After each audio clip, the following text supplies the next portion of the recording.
Good morning प्यारे बच्चों exercise 3.3 से क्वेश्चन नंबर 3 ले रहे हैं। देखिए क्वेश्चन में क्या कहा है, number of children in 6 different classes are given below, represent the data on a bar graph. तो देखिए यहाँ पर एक टेबल दिया हुआ है, उसमें इधर क्लास दी हुई है ऊपर और नीचे बच्चों की संख्या, नंबर ऑफ चिल्ड्रन है ना। तो फिफ्थ क्लास में 135 बच्चे हैं 135, और सिक्स में 120 स्टूडेंट्स हैं, सेवन्थ में 95 स्टूडेंट्स हैं बच्चों, और एट्थ में 100 स्टूडेंट है, नाइन्थ में 90 स्टूडेंट है और टेंथ में 80 स्टूडेंट है। तो ये जो टेबल है इससे हमको क्या इससे represent the data on a bar graph. तो बार ग्राफ हमको बनाना है बच्चों, जो कि 6 क्लास में हम सीख चुके हैं। अभी फिर एक बार और मैं आपको एक्सप्लेन करने वाला हूँ इसको। तो बार ग्राफ बना रहे हैं बच्चों। फिर आपको क्वेश्चन पूछे हैं, how would you choose a scale. तो बार ग्राफ बनाने के लिए हमको एक स्केल मेजर करना पड़ेगा कि एक यूनिट को कितने नंबर ऑफ स्टूडेंट ले रहे हैं हम एक यूनिट, यानी उस जैसे ग्राफ में हम जनरली 1 सेंटीमीटर लेते हैं, तो 1 सेंटीमीटर को हम 1 यूनिट लेंगे यहाँ पर। तो 1 यूनिट में कितने स्टूडेंट ले रहे हैं उसके अकॉर्डिंग आपको आंसर देना है। फिर second, answer the following question. First question, which class has the maximum number of children and the minimum. तो ये आंसर तो हम यहाँ पे भी देख के दे सकते हैं कि सबसे ज़्यादा बच्चे कौन सी क्लास में हैं। तो यहाँ पर अगर देखते हैं तो फिफ्थ क्लास में सबसे ज़्यादा बच्चे हैं, है ना। और सबसे मिनिमम स्टूडेंट कौन सी क्लास में है, 10th क्लास में है बच्चों, सबसे कम बच्चे हैं 80, और फिफ्थ में 135 है। Second question, find the ratio of student of class 6 to the student of class 8। यानी 6 क्लास में जो बच्चे हैं उनका 8th क्लास से रेशियो निकालना है आपको। तो ये 120 और 8th में कितना है 100, इनका रेशियो निकालेंगे हम। तो देखिए इस क्वेश्चन को हम सबसे पहले बार ग्राफ बनाते हैं। तो टेबल एक बार अच्छे ध्यान से देख लीजिए, इसको हम बार ग्राफ पे यहाँ पर रिप्रेजेंट करेंगे बच्चों। तो बच्चों देखिए यहाँ पर हमने एक बार ग्राफ बना लिया है। इस बार ग्राफ में जो स्केल लिया है, जैसे ये 1 सेंटीमीटर के बॉक्स बने हुए आपको दिखाई दे रहे हैं ना, तो इसको हम यहाँ पर 1 यूनिट लेंगे। तो 1 सेंटीमीटर देखिए यहाँ पर हमने 25 का स्केल लिया है, ताकि हमको ये डाटा जो है ना ये सब 5 के रेशो में दिए हुए हैं, यानी 5 से इसको डिवाइड कर सकते हैं बच्चों, इसलिए हमने 25 का स्केल चूज़ किया है। तो हमने क्या लिया, 1 यूनिट इजकल टू 25 चिल्ड्रन, है ना। यहाँ से ये एक यूनिट को 25 बच्चे माने, तो ये 25, 50, 75, 100, 125, 150, 175 और 200 हो गया बच्चों। अब जैसे फिफ्थ क्लास में 135 स्टूडेंट दिए थे, तो यहाँ पर देखो मैं आपको स्केल समझा देता हूँ। जैसे ये 25 है ना, तो अगर 5 से अगर डिवाइड करें 25 को तो 5 टाइम्स जाएगा। और अगर इस बॉक्स के अगर 5 पार्ट करें तो इसमें 10 भाग है, 10 के 5 करेंगे तो 2 तो 2 भाग मतलब 5 स्टूडेंट को दिखाएगा। 2 भाग का मतलब हुआ 5 स्टूडेंट। तो इसी के अकॉर्डिंग हम 5 का जो 5 स्टूडेंट को मेजर करना है तो 2 भाग लेंगे, यानी 2 मिलीमीटर, 1 सेंटीमीटर 2 मिलीमीटर को 2 भाग लेंगे। तो जैसे यहाँ दिया 135 है ना, तो 125 है ना। फिर 10 स्टूडेंट और ऐड करना है, तो इसमें 4, यानी इसका 4 भाग तक लेना है। ये 5 भाग है यहाँ, तो 4 यानी एक कम ले लिया, तो ये 135 स्टूडेंट हो गए बच्चों यहाँ पर। फिर सेकंड में दिया था 6 क्लास में 120, तो यहाँ से 125 में 2 भाग कम कर लेते हैं, यानी 5 कम कर लिया तो ये 120 हो गया, ये 2 भाग यानी 5 हो गया, ठीक है। फिर नेक्स्ट है आपको दिया था 7th क्लास में 95 स्टूडेंट है, तो 100 में से 5 कम करना था। अभी मैंने बताया 2 भाग मतलब 5 इस स्टूडेंट बता रहा है, तो 2 भाग कम करके हमने 95 का बार ग्राफ बना लिया यहाँ पर। तो ये 95 स्टूडेंट 7th क्लास में हो गए। फिर 100 तो आपने ले ही रखा स्केल में 100 है, तो 100 8th क्लास में हो गए। फिर 9th क्लास में 90 यानी 100 से 10 स्टूडेंट कम, तो दो जो बार होता है बच्चों वो 5 स्टूडेंट को, तो 4 डंडे जो है मीन्स 4 मिलीमीटर जो है ये कम कर देंगे।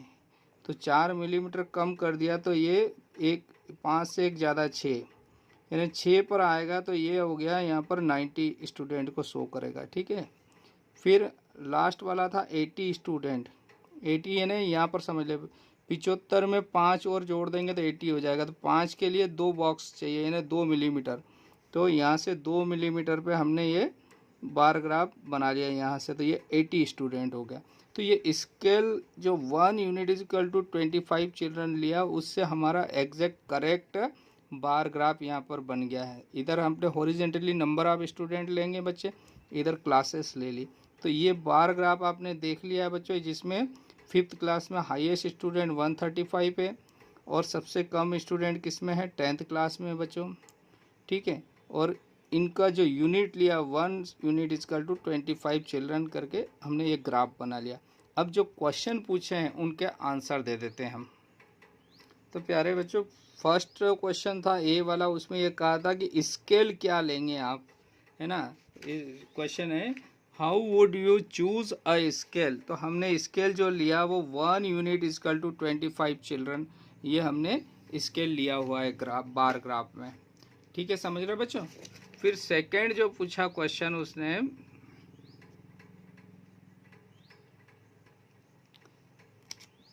सेकंड क्वेश्चन में जो पूछा था आपको कि which class has the maximum number of children, जो कि हमने बार ग्राफ में भी देख लिया। देखिए बच्चों, बार ग्राफ में अगर देखते हैं उसमें पूछा सबसे ज़्यादा बच्चे किस क्लास में हैं। तो 5th क्लास में सबसे ज़्यादा 135 है ना। तो maximum number of children in which class has the maximum number of children. तो 5th क्लास में मैक्सिमम नंबर ऑफ चिल्ड्रन हो गए 135। फिर ऐसे ही पूछा मिनिमम नंबर ऑफ चिल्ड्रन किस में है, तो 10th में। तो आपका आंसर हो जाएगा 5th क्लास और 10th क्लास, ये दोनों आपका आंसर हो जाएगा बच्चों। तो बच्चों आंसर में लिख देंगे 5th क्लास जो है has the maximum number of children, है ना। कितने हैं इसमें, 135 स्टूडेंट्स है, चाहे तो आप लिख दो 135 स्टूडेंट्स, है ना। और सबसे कम किस में है, 10th क्लास में। तो यहाँ लिख देंगे 10th class has the minimum number of children, कितने बच्चे हैं यहाँ पर, 80 स्टूडेंट है, ठीक है बच्चों। तो ये आपका बी का आंसर हो गया, फर्स्ट का, बी का फर्स्ट। बी में सेकंड में पूछा था find the ratio of student of class 6 to the student of class 8। तो हम जानते हैं, अभी ग्राफ में हमने देखा है कि 6 क्लास में जितने बच्चे हैं बच्चों, 6 क्लास में कितने बच्चे हैं 120, और 8th क्लास में कितना 100। इन दोनों का रेशो निकालना है बच्चों। तो देखिए बच्चों, रेशो निकालना, number of student in class 6 तो 120 है, number of student in class 8 तो 100 है बच्चों। तो देखिए 0 से 0 कैंसिल हो जाएगा बच्चों, ठीक है ना, कैंसिल करते हैं। तो और ये हमने 2 से कैंसिल किया तो ये 5, और 2 से कैंसिल किया तो 6। तो आपका जो रेशो आ रहा है बच्चों कितना आ रहा है, 6/5 या 6:5, ये आपका रिक्वायर्ड आंसर हो जाएगा बच्चों। तो यहाँ पर ये क्वेश्चन आपका कंप्लीट होता है। इसको एक बार अच्छे से पूरे वीडियो को रिवाइज कर लेंगे तो आपको पूरा क्लियर समझ में आ जाएगा। Okay, thank you, have a nice day. प्यारे बच्चों, क्वेश्चन नंबर 4 ले रहे हैं एक्सरसाइज 3.3 से। The performance of a student in first term and second term is given. मतलब यहाँ कहा है कि कोई एक स्टूडेंट है जिसने फर्स्ट टर्म एग्ज़ाम दिया है और फिर सेकंड टर्म एग्ज़ाम दिया, उन दोनों में जो उसका परफॉर्मेंस रहा, यानी उसके जो मार्क्स आए हैं वो यहाँ नीचे दिए गए हैं। Draw a double bar graph choosing appropriate scale and answer the following. यानी ये जो डाटा दिए हैं आपको, इन दोनों का डबल बार ग्राफ, यानी आपस में जुड़े हुए दोनों टर्म्स के लिए हमको बार ग्राफ बताना है। यानी सब्जेक्ट इंग्लिश के लिए फर्स्ट टर्म का भी ग्राफ बनाना है, सेकंड टर्म का भी, हिंदी के लिए भी फर्स्ट टर्म सेकंड टर्म, ऐसे सभी सब्जेक्ट के 2-2 ग्राफ बनेंगे। यानी फर्स्ट टर्म में कितने मार्क्स आए, सेकेंड में कितने आए, दोनों का बार ग्राफ एक साथ बनाना है हमको। और फिर नीचे दिए हुए क्वेश्चंस के आंसर देना है बच्चों। In which subject has the child improved his performance the most, किस सब्जेक्ट में उसने फर्स्ट टर्म की तुलना में सेकेंड टर्म में बहुत ज़्यादा इम्प्रूवमेंट किया है। यानी ये हम कैसे पता चलेगा, इनका जो डिफरेंस आ रहा है मार्क्स में, जिस सब्जेक्ट में ज़्यादा डिफरेंस आ रहा है उसमें सबसे ज़्यादा इम्प्रूवमेंट हुआ होगा। ठीक है, तो इन दोनों का डिफरेंस निकालेंगे पांचों सब्जेक्ट का, फर्स्ट टर्म और सेकेंड टर्म का, तो उससे हमें पता चल जाएगा कि किस सब्जेक्ट में ज़्यादा इम्प्रूवमेंट हुआ बच्चों। सेकेंड में in which subject is the improvement the least, और इसी के डिफरेंस से ही पता चल जाएगा किस सब्जेक्ट में कम इम्प्रूवमेंट हुआ बच्चों।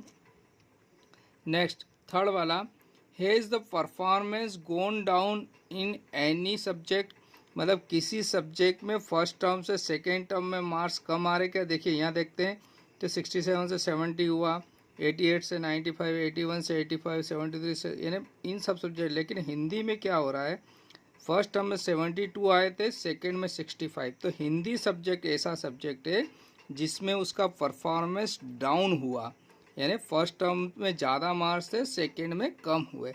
तो अब हम क्या करते हैं बच्चों, सबसे पहले draw A double bar graph, यानी हम डबल बार ग्राफ बनाते हैं, फिर इन क्वेश्चंस के आंसर देंगे बच्चों।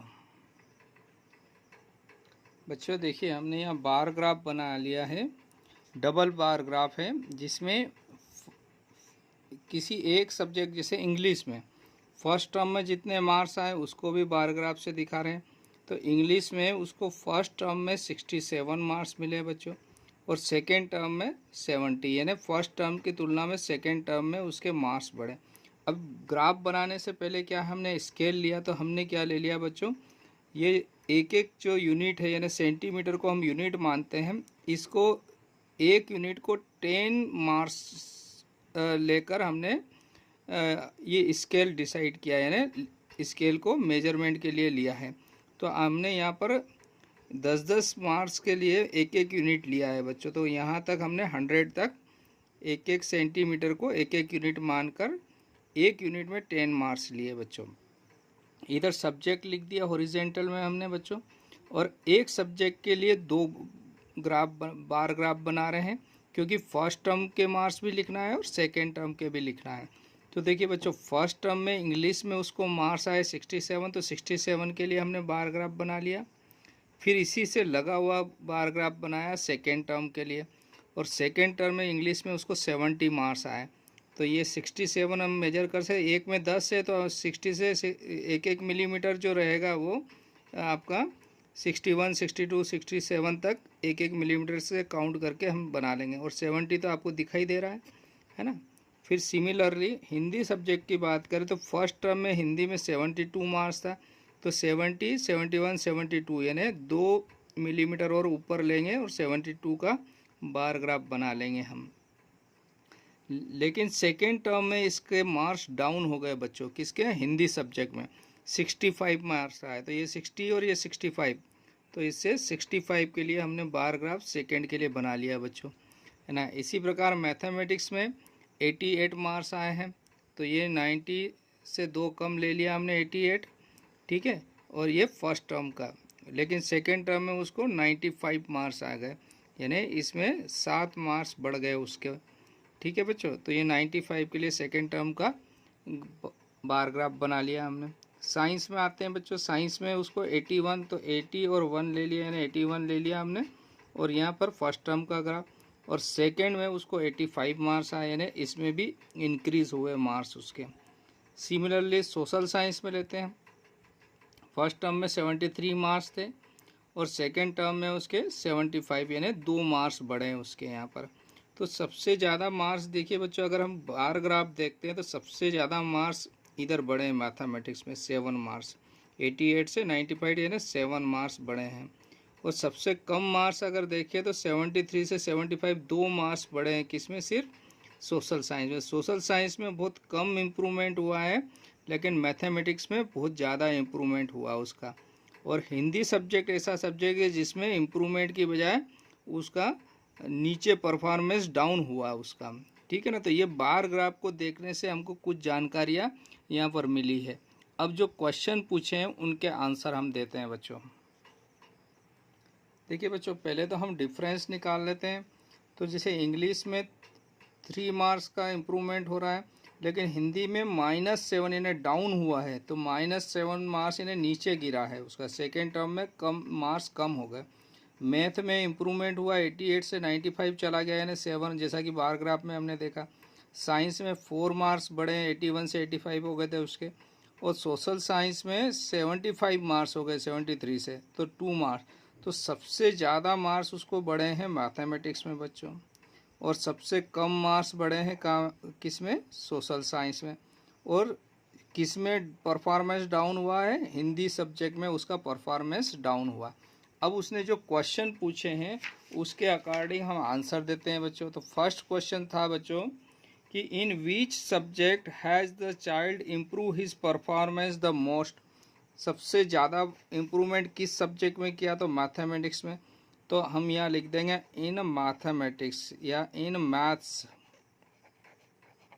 है ना। Has the child improve his performance the most, यानी कितना मार्क्स, यानी 7 मार्क्स का उसने इम्प्रूवमेंट किया। यहाँ पर सबसे ज़्यादा मार्क्स 7 मार्क्स मैथमेटिक्स में इम्प्रूव किए उसने। इसी प्रकार से सेकंड क्वेश्चन था in which subject his improvement the least, सबसे कम इम्प्रूवमेंट किस सब्जेक्ट में हुआ, तो सोशल साइंस में हुआ। तो हम यहाँ पर लिख देंगे इन सोशल साइंस, है ना। सोशल साइंस में is the improvement the least, कितना कितना इम्प्रूवमेंट हुआ था, सिर्फ 2 मार्क्स का इम्प्रूवमेंट हुआ, सबसे कम इम्प्रूवमेंट इसमें हुआ। अब उसमें क्वेश्चन लास्ट में पूछा has the performance gone down in any subject, किसी भी सब्जेक्ट में परफॉर्मेंस नीचे गिरा क्या, यानी पहले फर्स्ट टर्म में ज़्यादा मार्क्स थे और सेकंड में कम हो गए, तो यस कि, तो यस कौन से सब्जेक्ट में, हिंदी सब्जेक्ट में कितना डाउन हो गया, 7 मार्क्स, यानी -7 मार्क्स जो है उसके नीचे, यानी नीचे डाउन हो गया, यानी 7 मार्क्स का लॉस हुआ उसको। पहले 7 मार्क्स उसके ज़्यादा थे, अब और 7 मार्क्स वो कम लेकर आया। तो इस प्रकार से इस क्वेश्चन के हमारे आंसर दिए हमने बच्चों। तो बच्चों बार ग्राफ को एक बार अच्छे से आप रीड कर लेना, तो आपको सारे क्वेश्चंस के आंसर इसको देखने से ही पता चल जाएंगे। तो यहाँ पर ये आपका क्वेश्चन कंप्लीट होता है बच्चों। Okay, thank you.